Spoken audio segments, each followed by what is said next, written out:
first got the job 30 years ago, basically services for homeless included overnight shelter and a meal. And since I was new to this so-called industry, I asked stupid questions like, what do people do during the day when the shelter's closed? They walk the street. I said, well, what are you gonna do to make sure you don't walk the street? Get more money. Well, seems simple to me. I'm sure as you start up your business, it didn't seem so simple to get the money, but that's what it basically takes. And I went around the country and I found out the approach we had, the homeless were, they were these strange people. And one of the things I tried to do in my 30 years is to change it from homeless to neighbors who are homeless, neighbors who are in need. But focus on it, these are just neighbors, similar to what we found out in the scriptures with the Good Samaritan. People in need. And then I discovered, studying multiple religions, that every religion has a basic tenet of caring for the poor. And so I decided to take a very ecumenical approach to helping the poor. That meant there were more, with Catholics are 30% of the population of San Diego, I wanted to reach into the pockets of the other 70%. So you end up to become very, very ecumenical. So if you were down at our kitchen today, the meal is being provided by the Jewish community. Because I want all the Catholics in church paying my pension plan. I make sure they keep paying me. And then it changes. See, we call it lunch when we serve lunch to all those people, neighbors living on the street. They call it brunch. We serve bread, they serve bagels. They take down the cross, put up the Star of David. I mean, I want to make sure everybody that comes in to be helped knows it's the Jewish community. If you go on Wednesday nights, you might run into a Buddhist monastery that's down there serving meals. Thursday night's usually Mormon night. I mean, I found out everybody has money. So I will probably mention money a lot. Mention a lot in Scripture. That you have the love of God or love of money. Or you share your 10%, I'll take it. And then I decided to do what I call one-stop shopping. We're around the country, and the attitude was that we have a building we can't use for anything else. Why not make it into a homeless shelter? Now look at the message you're sending. If this can't be used for anything else, let's give it to our homeless neighbors. So what message are you sending to them? That they're not really worth anything, except what we want to throw away.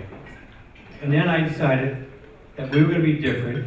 I'm going to take what I call a one-stop shopping approach, which means everything I found out that neighbors in need needed should be on the same site. So that was my goal. And then my first shelter, I rented a building, and it was sold, and we were evicted. And that's when I took an oath that I would never, ever rent the building again. So now we've built about $280 million. We're in a new building. We're the 15th largest landowner in downtown San Diego. So I fulfilled my goal of, never renting. We build everything. But the approach we have is everything should be on site. Hot meals, shelter, counseling, medical, dental. We have dentists that do full and partial dentures right on site. So it's all done on site. We have addiction programs, we have child care programs. I house 1,000 people a night. The average day for us is 3,500 people come to the facility with some sort of help. And we really, the biggest problem has been, you're in an industry that doesn't like changing the word to neighbors. And I saw earlier the word neighbor up here, and I said, that's great. The other thing we take is the SVN approach. I noticed on one of the very first banners up on the wall, it's dealing with the whole person. Basically, we took what I call Abraham Maslow's approach, which is very basic. You've got to give people food, shelter. You've got to get the basics of life. And that's where 90% of our facilities for homeless neighbors provide. They provided a bed, they provided a meal in the morning. And I said, but we have to do more than that. I mean, we found families when I first got involved in the 80s, and the kids weren't going to school. Well, how are you going to break the cycle of poverty The kids aren't even going to school. There's no chance of breaking this cycle. And so I started out with the Abraham Maslow approach. You got to have that. Then you got to have a sense of trust. You have to have that. And so when I feed the same guy every day for 5 years, hot meal, when he decides he wants to get off the street, who's he going to trust to help him? And we developed over 5 years. Most people's stores give away free meals, but there's a sense of trust that needs to be developed. And the ultimate goal of every facility in America should be self-actualization. How do we make you stand on your own 2 feet? That's the key of the problem now is the federal government's going in the wrong direction. They're switching everything to what they call rapid rehousing. People stay in shelters 90 days. That's it. We keep them up to 2 years. It takes time to bring about change. We all know that. You're all trying to do it in addition to running your companies. We try to do it too, but by trying to deal with the whole person that's in there. So any given day, I'll have 12 psychiatrists on site. Most hospitals don't have that because there are a lot of mental health problems with the clients that we have to deal with. You know, so that gives you quickie questions. I'm really a question answer guy. I got a quick question. Just curious, in the face of so much poverty and problems, and you're doing so much on the solutions, are you trying to measure? I'm just curious, sort of trying to measure your impact and which approaches are more successful. I'd be curious to hear. And which we actually, the question is, how do we measure success? We have a chart that tells us not everybody needs the same program. Unfortunately, that's typical of most programs. Everybody's got to do this, this, and this. We analyze you completely. So we do the MMPI, we do all these psychological tests, we do a financial evaluation. We do a complete makeup on the individual so we can design the program individually. Because that's the only one that works. You've got to make it as individual as you can. And so we may go through different tracks. Some people are in a fast track. If you got family and children, you got on different tracks. You've got to take care of the kids. And we require parenting classes. We require literacy parents. We teach the parents literacy. They teach the children to read because that's what's going to happen when they leave us. So our success rate is among single adults is roughly 69%. With families, it's 92%, which is the highest in the country. Nobody compares. And part of that's because everything's on site. If I need to see a doctor, I just take down the hallway. I don't got to send you anywhere. Yes? You know, there used to be a time, you know, when the elderly were at home watching the fire not die out and take care of the grandchildren. And there was also a time where the village had their village grazing, and everyone took care of people without them being excluded.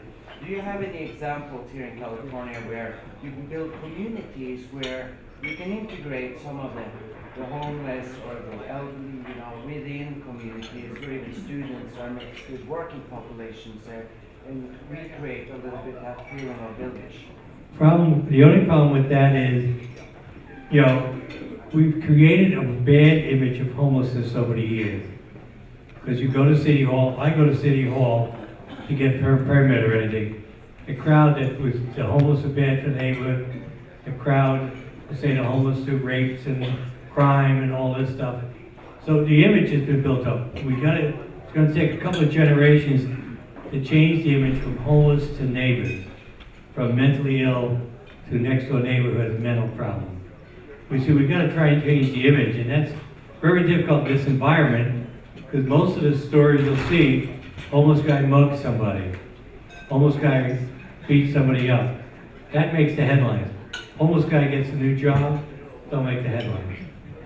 So it's a problem with, so in effect, you need an agency to do it, where you get all professionals, because it's a professional industry.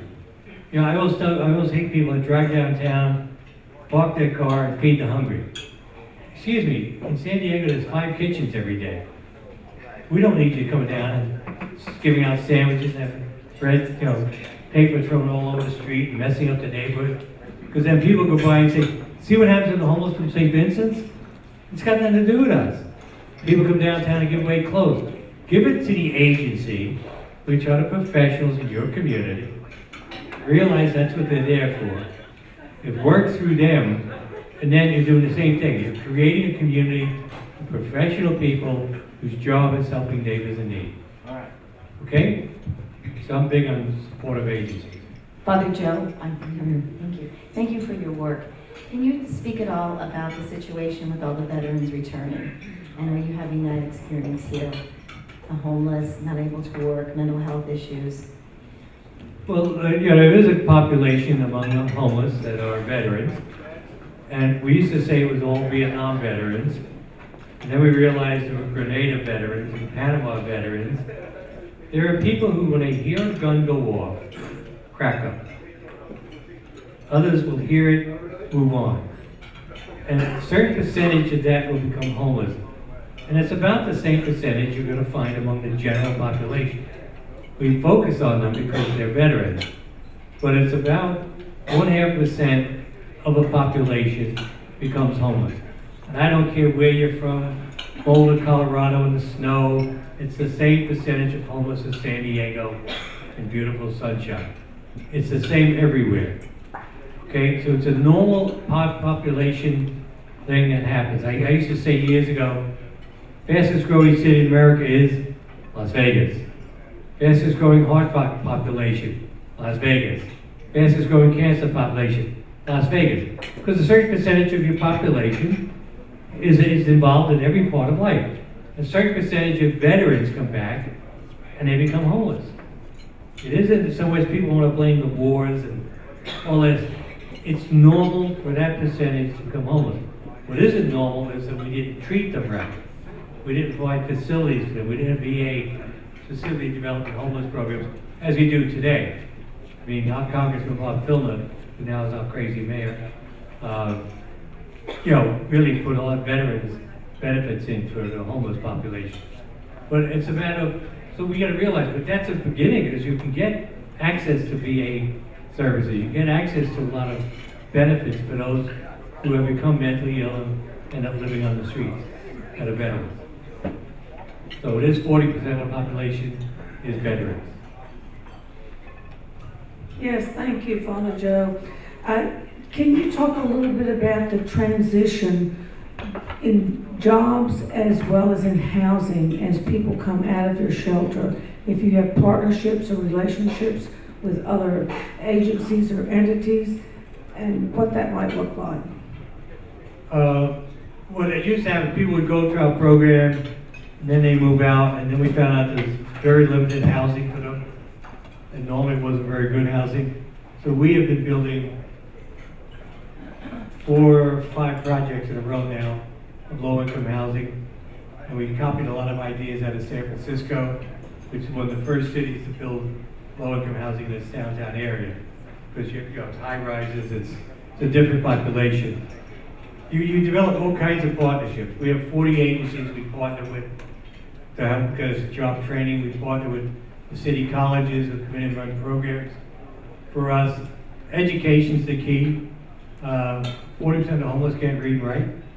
So how do you get a job when you can't even read the application?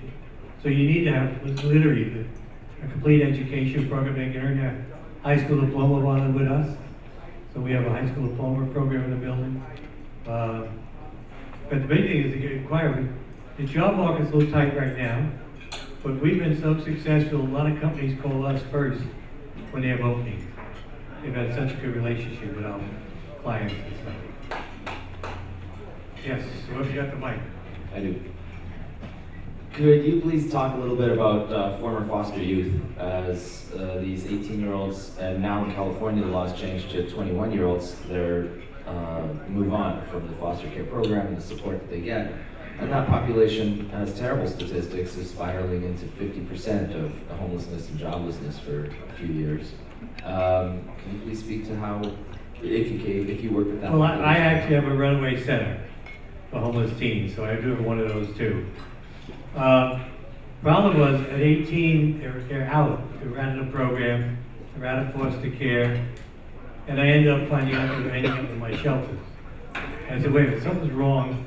You lived with me for 2 years and you ended up in a shelter. So part of it was we bought new emphasis on education in our high school program in the development center. The key is you've got to get them educated. We have 98% of all the teens that go through our program in college. So we focus on the education end of it. I remember one year we had a teacher who complained these students weren't qualified to be in that school because it's kind of one-on-one, and I got rid of the teacher.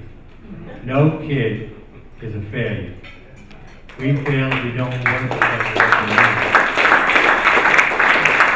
That's gotta be the attitude we gotta bring into the foster care system, where what he's talking about is 18, you can't be in foster care anymore.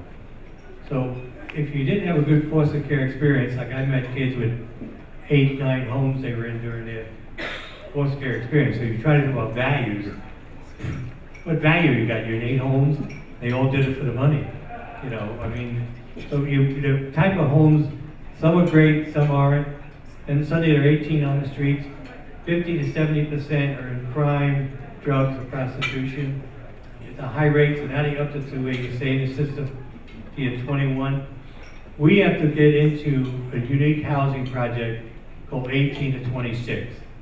Specialized housing for the 18 to 26-year-old to get them over that age. Normally, you know, your son, daughter moves out at 18, moves back in at 22, gets married, moves out, moves back in a year after the marriage. I mean, it's just typical, except they don't have a family. They don't have someone to go back to. Our program now continues to your 30. So we stay in touch with you. Like, we may help you get to college. And that one kid that went to UC Davis, and he was partying, you know, first year college, party time. And was flunking out, came home from his party one time, 1 o'clock in the morning. I had 2 of my staff sitting on his doorstep. Remind him, we don't pay bills if you're playing, partying. When he graduated college, his mother was still homeless.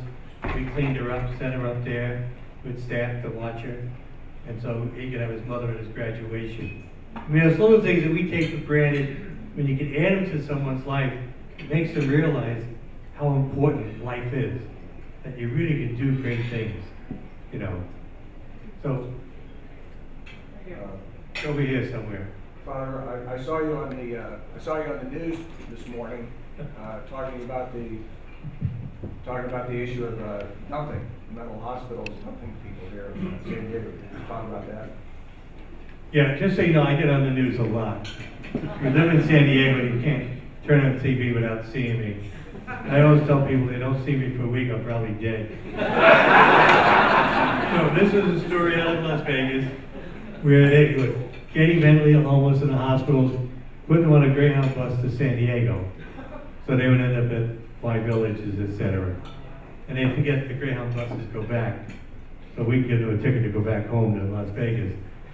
It's typical of hospitals to dump, because if they have nowhere to send you and they're spending $1,000 a day, San Diego hospitals do it as well. And basically it's illegal. Most states have laws against it, but hospitals still do it. The administrator says, here, why don't you take a bus and go to warm, sunny San Diego? You know, it's gorgeous this time of year. It's real hot Vegas. It is an occurrence that most cities experience, most shelters experience. I had a guy show up, just had open heart surgery 3 days before, and I would not exactly say we're a sterile environment, that you're back with homeless people. I mean, excuse me, it's not the best environment to be with open heart surgery. So that's what I was basically criticizing it and saying, but you know, the reporter thinks it's something new. Been going on more than like 30 years, work with the homeless. You know, so, yes. Usually whoever's got the mic is the one that's got it. Father, over here, to your left. Okay. Oh. How are you, Father? Yes, it seems like you have a model that works. Is there any way that the Catholic Church, statewide or nationwide, could support your model so that it could be used in other cities? Unfortunately, we're paying out a lot in lawsuits right now. Can't do much. No, the approach I took is the ecumenical approach. It's really a community involvement. It's got to bring everybody together. Right now, the best city in America for a homeless shelter is San Antonio. They did it the right way. They bought 5 square blocks of downtown. They're building it from scratch. They spent a year studying us. City council, the mayor, supervisors, all have been out here studying us. And they built it so that it was planned. Originally, with 1 level. And I said, no, build the 2nd and 3rd stories. Leave empty land because you'll find something you forgot. And you'll want to have land adjacent to do it. So my approach has been Salt Lake City, they put together a major project that Mormon Church gave it to $500,000. And I said, is this for me? They said, no. But I mean, cities are copying us. I'm going to be in Denver in a couple of weeks. There's a shelter there that we helped build, Samaritan House. The biggest problem with most shelters that I deal with, they always say, we don't have a Father Joe. He did weed 30 years ago. If you had told me I was going to be involved with homelessness all my life, I would have said, you're out of your mind. Rancho Santa Fe, La Jolla. I have my career all planned out.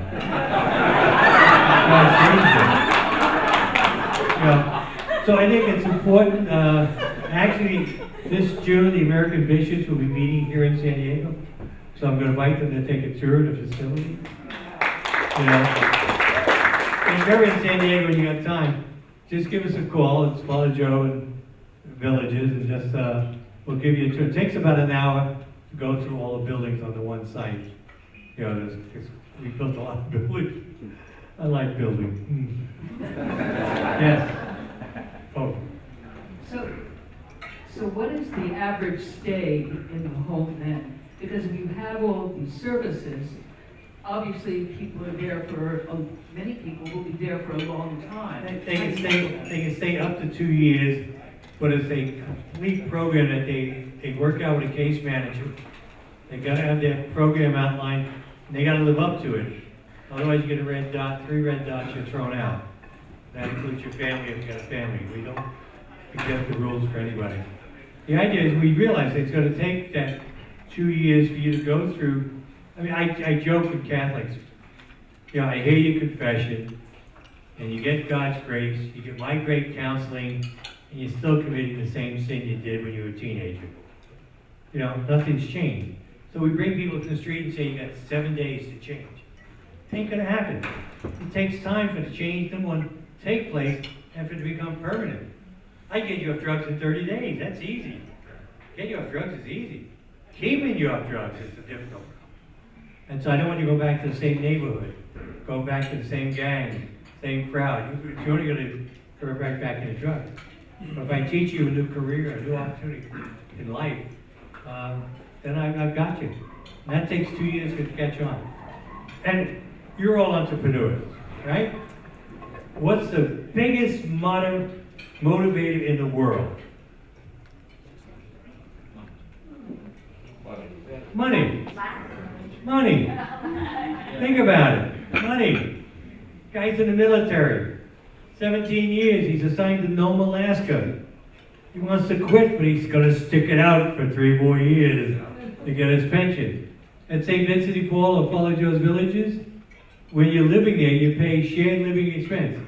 1/3 of all your income for a job, disability, whatever you're collecting. 1/3 goes to us. If you live with us 2 years, let's say you pay $300 a month. That means you paid $7,200 to us. 6 months after you leave us, you check back in. You're clean, you're sober, bills are all paid. You get a check for $3,000. Come back 90 days later, still clean, you get a check for another $2,000. And you better believe it, no one has ever missed one of those meetings. It is amazing how many of them come back. And that's basically what I'm trying to do, is bring the real world into an industry that's stagnant. When I got involved, in most shelters this way, in the 1840s, devil drink. You know, bring the drunk in, sober them up, put them back on the street, we solve the problem. We ever watch the old movies, right? They always have a rescue mission, Salvation Army, something like that, where they cure it in 30 days or more. They don't realize everything called heroin, crack, and all this stuff, the change environment. You have lack of education. You know, you gotta be able to read to get a job. You can't read the warning signs, they don't want you. You know, I don't want you. That's for sure. And if you ever come down, you'll see the before and after teeth. When you see a guy with no teeth, suddenly he's got a complete set of teeth. His whole life has changed, just in that short span. Am I running you my time? Yeah. Father Joe, I'm Greg Kiesick from Indianapolis, Indiana, and we do try to also make things real. We run a fairly large recycling operation employing ex-offenders as they are coming out from prison. And one of our biggest supporters for many years has been the Catholic Campaign for Human Development. But of recent, they've changed quite a bit to where we have to adhere to Catholic teachings in order to obtain funding, which we no longer receive. So I thought I'd just ask you to comment on that. And I've even tried, it's very complicated to understand all the things. I didn't even know I was sinning, but I found out I was. Well, I am a very conservative Catholic priest, and now I'm on the left for some reason. I don't think I changed. The church has moved far to the right, which is good in many ways, but you know, beginning to let that interfere with everything up and down the line. I mean, I always hated Campaign for Human Development because as a Catholic agency, I couldn't get any of it. So I was jealous of it. Here the church had all this money for human development, I couldn't touch it. Well, maybe I'll be able to get into it now. That's show my conservative bent. No, I don't know what's going on. It all depends what you're involved in. Again, each bishop is taking a different track than the Catholic Church right now. You know, in the sense that I get in trouble all the time. I get my picture taken with Governor Brown. Don't you know he's pro-abortion, pro all this, he's pro all that? Yeah, but he's the governor. I get state money. I gotta be seen with all the politicians. All the real world out there. You know, it doesn't mean I agree with his policies and I'll attack them when I mean, I'm terrible at prayers. I go sneak in my, they invite me to do prayers for all these politicians. And I'll always start out with, you know, I remember I did Newt Gingrich once, and I said, dear God, I'm here with Newt. Oh, you're concerned about lack of concern about senior citizens? Oh, you want me to remind you you're a senior citizen. And you'll be at the gate to greet him someday. I get my message across in a sneaky way. You know. Okay, you're finally going to get to ask a question. Johnson, great to meet you. We were talking about funding. Can you talk about your funding model? Because with such an integrated, holistic approach, that's really expensive. And the dysfunctional model around how philanthropy runs, where foundations expect you to Well, you know, the question is about funding. When I give talks on funding, I tell people that the first and most important rule of funding is you have to ask. Don't say no for the donor before you even ask. And again, I go back to the chart on the wall here, the importance of SVN talking about building relationships. You build relationships by being everywhere. I go to a lot, I've used to go to a lot of dinners all around town for anybody. Because if I go, I get your program and that tells me who's got money to give.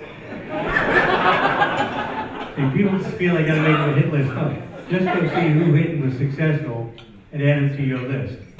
And when you go to an office to see somebody about it, look at everything on the wall. That's what he or she's interested in. So that you try to talk about it. And that begins a relationship. I'm big on lunches with donors. Over to my, the secret. I invite you to my home for dinner. And everyone wants to know what kind of home a priest lives in. It's like a big secret. You're going to be invited to the inner sanctum. And that's the key, is you develop relationships, you go to lunches, you go to dinners, you read, I'm a people reading newspapers every day. John Jones got an award, so I sent him a note, congratulations. Everything is relations. You got it? my funding mix is 24% government, mostly federal, and 76% individuals. San Diego is not a corporate town, so it's, you gotta really depend upon the individual. And the biggest problem we have here is most of the wealth came from somewhere else. And they're, you gotta convince them, look, you're living here 6 months of the year. This is your community 6 months of the year. You ought to be giving locally, but they maybe give to the opera in Chicago or, you know, somewhere you see in Seattle when Bill Gates is in town. And we're trying to convince them this is your town too. Leave some of those dollars here. We wish we'd leave it in Seattle and not give it all around the world, just so we take care of our own. So it's a matter of, I mean, we do fundraising, runs, you know, 5K runs, triathlons, you know, you name it, we try to do it. And it's mostly to develop relationships. You don't make that much money on a run all the time, but you develop relationships with thousands of people. You gotta run your mailing list. Now you have to regulate. I'm being told I'm just about last. How much per person do you need per month to do this?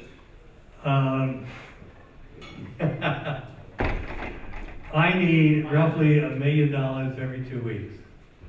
So I have to find $1 million every 2 weeks to stay in business. So my budget's about $26 million a year. So between government and private, half of that's probably, 25% is probably government. So I need to find about $750,000 every 3 weeks, every 2 weeks, every 2 weeks. So that's how many people per year for 26 million a year? Well, you're doing 3,500 people a day. Multiply that times, the thing is about 100 and some thousand moments that you're doing something. Now, why am I here? First, I was invited. No, not to ask. I'm not supposed to be impolite.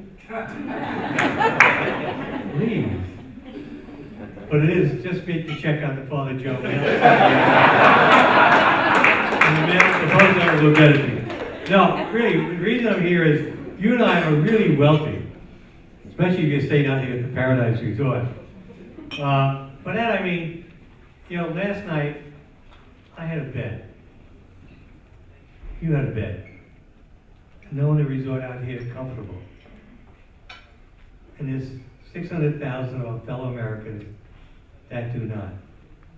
In your cities, and cities next door to you, all around America, we have roughly 600,000. And years ago, I'm a Boy Scout chaplain too. So I used to do trips with Boy Scouts and used to plan trips with them from here to San Francisco, Seattle, Seattle to Vancouver, over to Calgary. And I was giving talks like this in between. I was relatively new. So I would go up with them and fly back and meet them in the next city. And I'd go to the airport and get a little Chevette. And I would meet the buses and they would follow me. When we got to Calgary, the buses were following me and I stopped red light and the buses didn't. If you've ever had a small car hit by a Greyhound bus, I'm telling you, it gets small. They had to get scissors and cut the doors open and all had to get me and the 2 kids that were with me out. And next thing you know, we're in braces and neck braces and all that stuff. And we're sleeping on floors, because normally I do is call up a local church and say, hi, it's Father Joe Carroll, I'm coming to your city. You put me up for the night and you get a great, yeah, sure. And then you mention you got 120 Boy Scouts with you. And they go, huh? Because they got a parish hall and, you know, when you go through Texas, you usually call up Baptist churches, because they have bigger halls.